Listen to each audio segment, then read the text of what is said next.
Magandang umaga po sa inyong lahat. Sa palagay ko po ay nabalitaan nyo na po na binomba ng Israel at saka ng Amerika ang Iran. At ang Iran naman ay sumagot, nagbomba naman ng mga American base sa United Arab Emirates, sa Bahrain, sa Oman at siyempre sa Israel.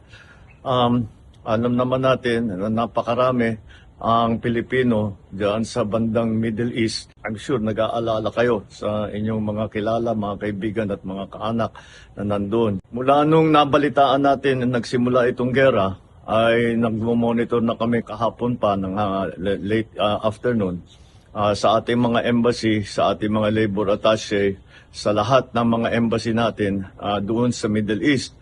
At nais kong i-report sa ating mga kababayan na sa ngayon, as of 9 o'clock Sunday, wala po tayong natatanggap na report na may casualty na Pilipino.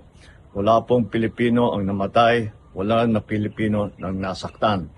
At sa ngayon ay patuloy ang aming pag-monitor para tiyakin na nasa magandang kalagayan ang ating mga kababayan sa Middle East.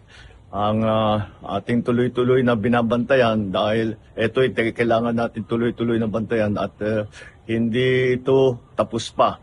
Palagay ko patuloy pa itong gerang ito. Ngunit sa aming latest report ay ang ating mga kababayan ay nasa safe na lugar at sila ay nakapunta sa mga bomb shelter kung saan sila at lumalayo sila doon sa mga bases ng Amerikano upang hindi naman sila mapalapit sa alanganin.